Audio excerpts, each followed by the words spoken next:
হয়ে আছি।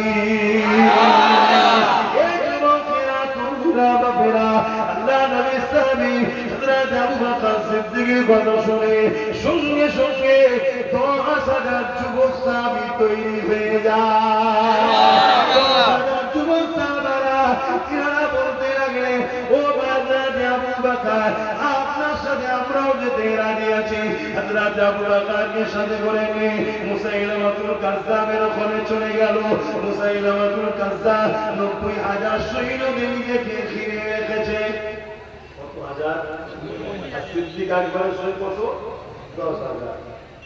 কোথায় 90,000? কোথায়? আমরা যতবার জিতেছি সংখ্যা কমে, আমরা যতবার জিতেছি সংখ্যা কমে। আমার অনেক ভাইয়েরা বলে এক হয়ে যাও, এক হয়ে যাও। আমারও বক্তব্য এক হয়ে যাও, এক হয়ে যাও।